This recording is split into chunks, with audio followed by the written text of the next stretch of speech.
Hi, Jeff Williams here from Action Coach, helping you with some more business tips to help you make your business easier to run and more profitable. Today, what we're going to be talking about is sales. Now, sales can be a bit of a dirty word to people. We had a video the other week just talking about how to stop selling on price and start selling on value. What I'm going to share with you today are 7 brilliant sales questions that are going to help you to make your sales process easier than it ever has been. So you may have often heard people say, look, he's a natural born salesman. He's got the gift of the gab. The opposite is actually true, actually. Really good salesmen uses these more than they use their mouth, because we need to listen to exactly what it is that our potential customer wants, what the prospect needs, so we can fulfill their need. Remember, sales is all it's doing is we're professionally helping people to buy. We're helping them to buy something that will solve a problem for them or fulfill a need or a want for that individual. So, what are the 7 questions that we can ask? Well, the first one is in relation to the first question that your potential customer asks you. What's the first question that people normally ask you? Well, isn't it normally, how much does it cost? How much is this going to cost me, actually, is the question, isn't it? Or how much do you charge for that particular service? Well, what we do to overcome that particular question, because we don't want to start off at price, okay? We want to move them towards value and away from price. And we ask this question. Here's the question. Just so I can help you best, okay, if I ask you a few questions, so I can give you the most accurate information. Now, what we're doing here is we're taking control of the conversation, okay? And rather than the individual being able to make the decision just on price, they're now going to be able to make a decision based on exactly what it is that they want. So we want to find out exactly what it is, what their problem is, what their need is, what their want is, and we're going to answer that for them by asking them a series of questions. So that gives us control in the conversation, and now we're going to ask our questions. So our second question is this. It's a really simple question. The second question is, can you just tell me a little bit more about that? So tell me a little bit more about that. It's a really simple question. It's a good question to ask if you find yourself getting a little bit stuck. You don't actually know what question to ask next. So it's good for that. But more importantly, it's a great question to ask because 80% of a sale is emotional. 20% is logical. Think about it. A car gets you from A to B, doesn't it? That's all you need a car for. You need 4 wheels and a steering wheel and something to sit on as well. But we go into great deal of detail in terms of how it looks, how it feels, the colour it is, what impression it will have on you in the morning, what impression it will have on other people.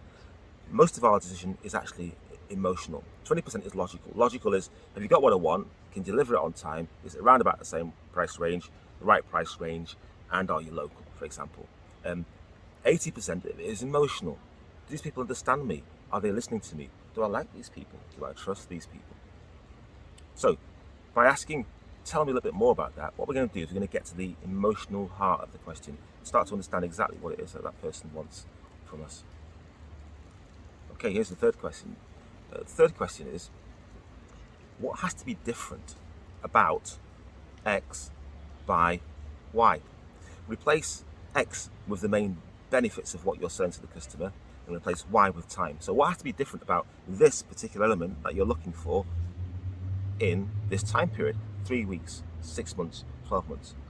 What we're getting here is the customers to tell us what's important to them, okay?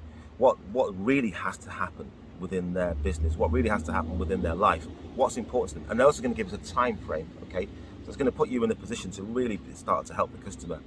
Important with all these questions that you really, really listen to the answer to the question.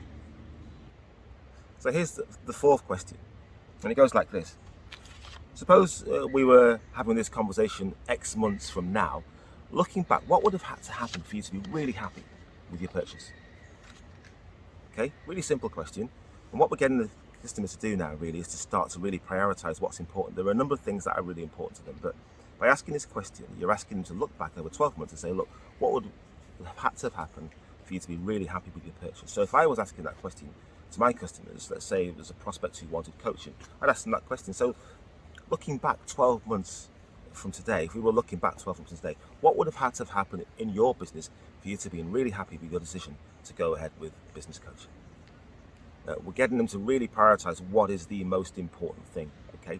So we've had what's important to them, we've had time frame, we've got now what's really most important to them.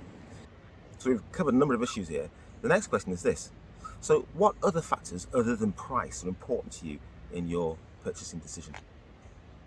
So this is a great question to ask if at this stage of the sales process you're still getting some objections around price.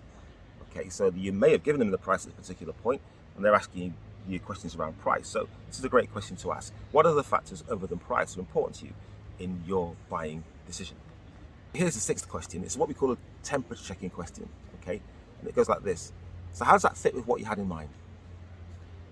So you've asked them a series of questions at this particular point now.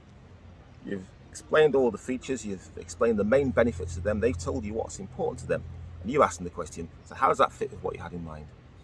Now this is a good question to ask before you go on to offer the final solution and offer the final price. You've just offered the solution in terms of what it is that they need, or you've read back to them what they told you they need and what they want, and you ask, how does that fit with what you had in mind? It's a really nice, gentle way of closing a sale without closing it, okay? And it's really important to ask this question before you get to the point of price. Okay, so you ask this question so they can tell you, yeah, this fits perfectly with what I had in mind. At which point you say, great, okay, let me just explain to you exactly how we go about getting you set up. Okay. If, however, they offer an objection at that point, it gives you an opportunity to answer the objection before you offer the final solution to them. And it's much easier to answer objections before you've offered the solution than after you've had an objection. So how does that fit with what you had in mind?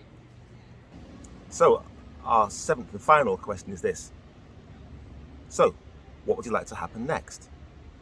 Now, if you've done everything right up to this point in the sales process, their next answer to that question should be, well, how do we get started? How quickly can we get this done? If you've done everything right up to that point, that's what you should get from the potential customer at that point in time. A really soft and gentle way of closing a sale. So, those are my 7 brilliant questions that will help you to close more sales and help you to be awesome and not awkward in the sales process. I'd really love to hear what benefit you got from those, which questions you think would help you the most. Read the transcript below and please leave your comments if you feel this has been real benefit to you. Take care.